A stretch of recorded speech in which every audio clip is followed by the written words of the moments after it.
1923, on the island of Curaçao, a tale of entrepreneurship and resilience began. It was here that the great visionary Maurice Elias Curiel, son of Elias Moses Curiel, of Sephardic Jewish heritage, embarked on a journey that would shape the destiny of his family for generations to come.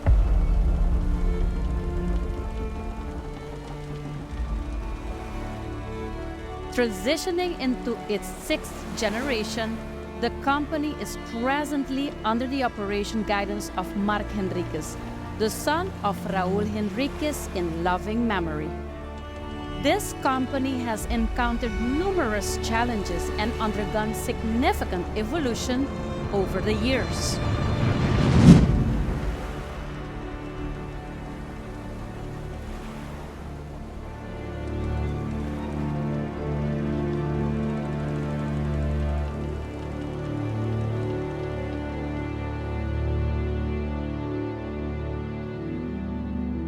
The arrival of the first Curiel in the Caribbean dates to the time when the Dutch West India Company founded its colony in Curaçao. Moises Curiel, born in Curaçao in the year 1808, was the first Curiel of which we have official documentation of. His son Elias Moses was destined to be a successful pioneering merchant, born in 1838. Elias Moses, a man of vision and ambition, dabbled in various businesses, from ships to glassware, ceramics, and liquor. The schooner, a majestic sailboat, would later become a timeless symbol in the logo of Aruba Trading Company, honoring Elias Moses and his final vessel, the El Tigre.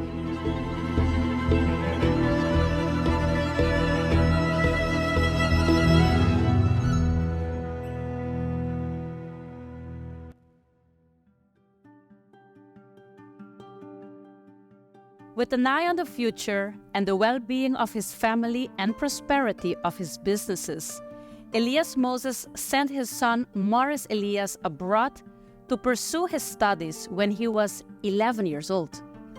In 1874, he traveled to Germany to continue his studies in Hildesheim, Hanover. At the age of 18, Maurice Elias joined his father's business, but with a different vision. He wasn't particularly fond of the boat business, and in 1882, he decided to sell El Tigre, his father's iconic vessel, to focus more on the importation of wine, liquor, and general merchandise. At 24, Maurice Elias opened La Casa Amarilla, the Yellow House on Bredestraat in Willemstad.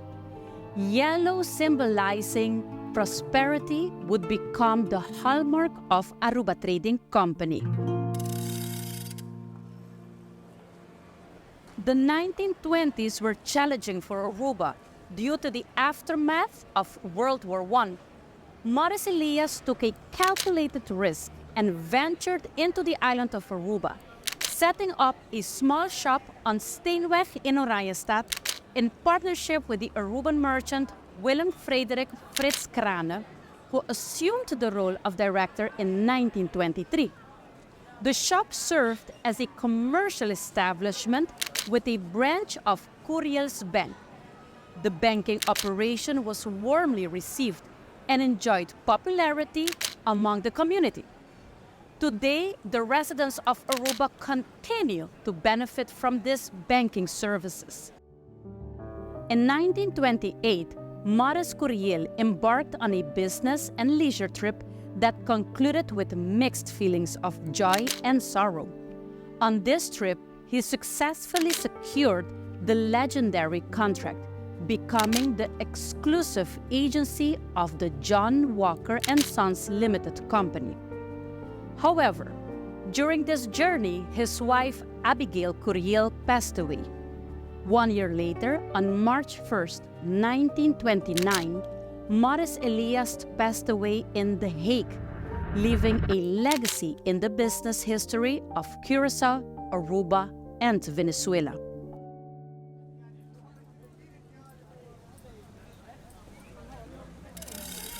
In 1928, Aruba Trading relocated to Nassaustraat, now Calle Betico Cruz.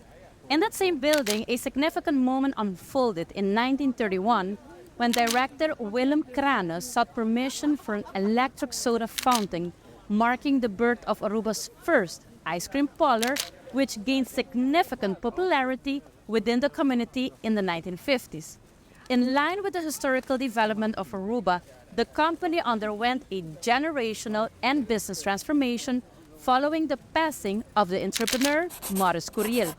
His two sons, Alex and Elias Morris, continued to manage the business in Venezuela, Curaçao, and Aruba. Alex was the financial guru, while Elias was the PR man who traveled the world and engaged with prominent figures in the global business and cultural community.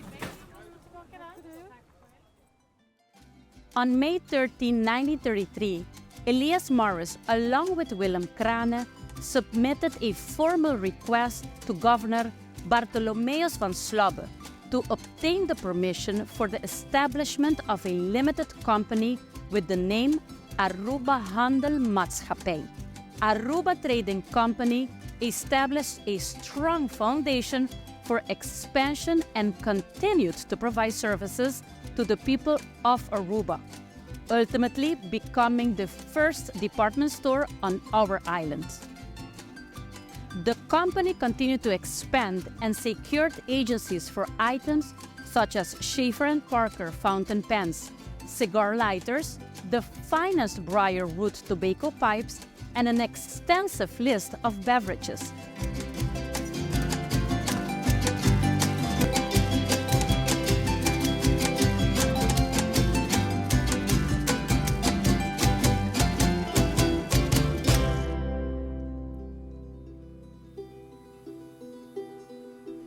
In the 1930s, the company continued to expand commercially, taking the development and economic activity of Aruba into account.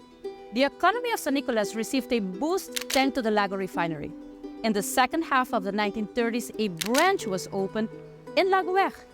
It was a miniature department store where the residents of San Nicolas and the surrounding areas could find everything, from a needle to a washing machine. However, due to the automation at Lago in the late 1950s, many people were let go, and unfortunately, as a result of the commercial consequences, businesses in San Nicolas had to close their doors.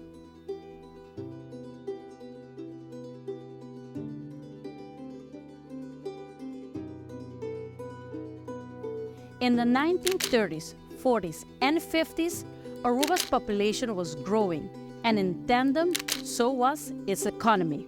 In 1936, Aruba Trading opened its construction department on Weststraat. Within this commercial sector, many cargo ships frequented the Paarden Bay Harbor, which was expanded, and Aruba Trading ventured into the shipping industry as well.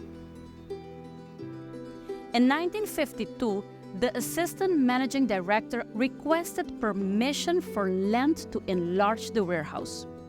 In line with the vision to expand the business, Aruba Trading became the agency for General Motors Company and introduced a range of cars to Aruba, including Buick, Cadillac, Chevrolet, Pontiac, and Oldsmobile.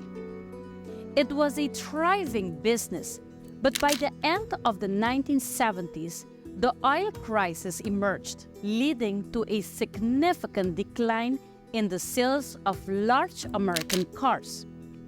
American companies like General Motors Company and Chrysler Company faced financial difficulties, leaving Aruba Trading with no alternative but to terminate the car business in February 1996.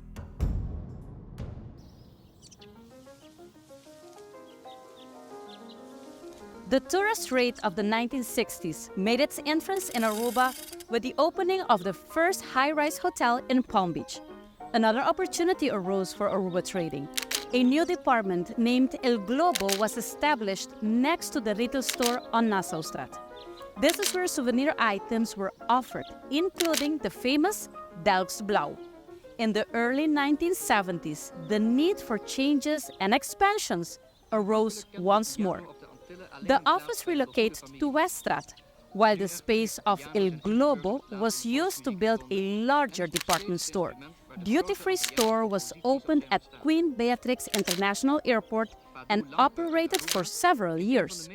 Aruba Trading also opened the Perfume Palace, located in the Aruba Caribbean Hotel, featuring prestigious perfume and cosmetic brands like Christian Dior, Givenchy, Chanel, Guerlain, and Nina Ricci, among others.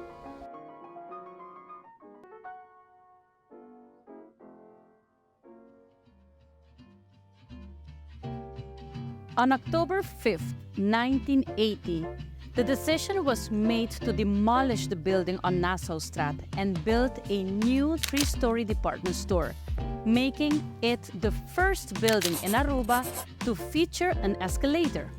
Meanwhile, the building, formerly known as Number 1 Store, was rented to accommodate Aruba Trading. The task of designing the new building was entrusted to architects Wilfrido Monsong and Richard Eman, who sketched his design in the Dutch architectural style, envisioning it as a tourist attraction. All the work was completed by January 1982, just in time for the high season. The grand opening of the new building was an event on its own. The door was ceremoniously opened by Mrs. Zelma Curiel, the widow of Alex, representing the Curiel family, who had laid the foundation for Aruba Trading, and by the governor of Aruba, Francisco Franz Figueroa. The sounds of Aruba's national anthem filled the air, followed by a series of heartfelt speeches, culminating in an open house event where Mr. Raul Henriquez extended an invitation to both the residents of Aruba and visiting guests to join in the celebration.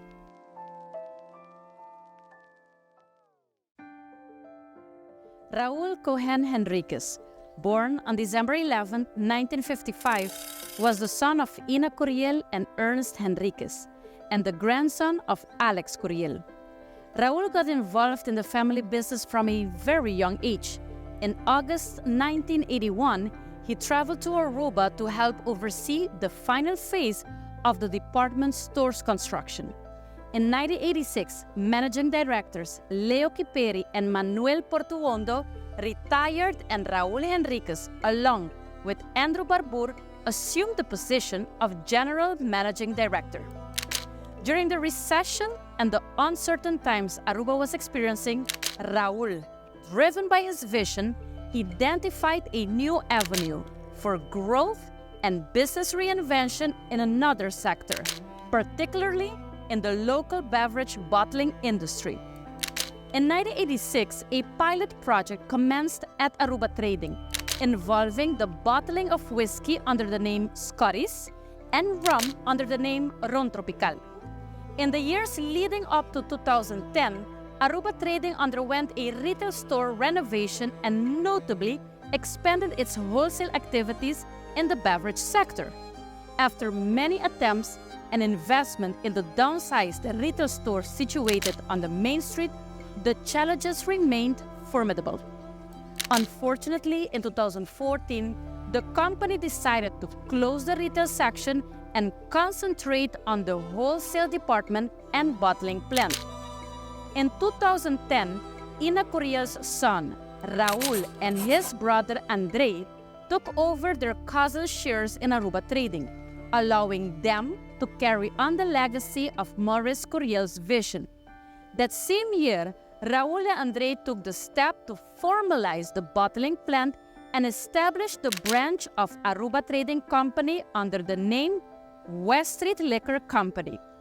Today, it stands as a facility equipped with modern machinery for bottling a wide range of liquor and produces over 80 different beverages. Raul Henriquez passed away in Aruba on December 12, 2020. He considered himself a humanist. A humanist perceives life as an opportunity to partake in stimulating and joyful experiences while leading a morally sound existence.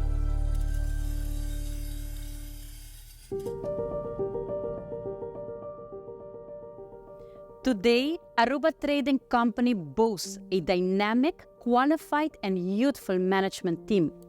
The company is operated as a public enterprise with family members serving in the supervisory and board of directors. Their principles are rooted in a solid tradition of integrity established by the founders and passed down through generations of shareholders and executive directors.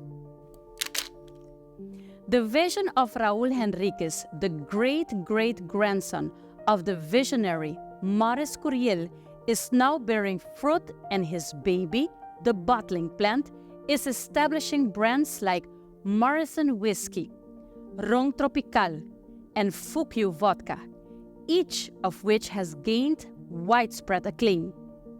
The next steps have already been outlined, and Aruba Trading is gearing up to embrace the challenges of offering the products abroad, unlocking new horizons for the business.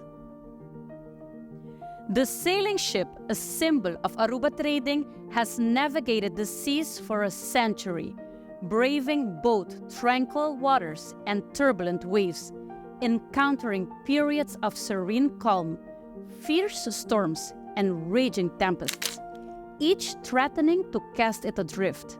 Yet, through it all, the helm has always been safeguarded by the descendant generations of the Curiel family. Staying true to Maurice Elias Curiel's vision, today we look ahead with a positive vision for another 100 years.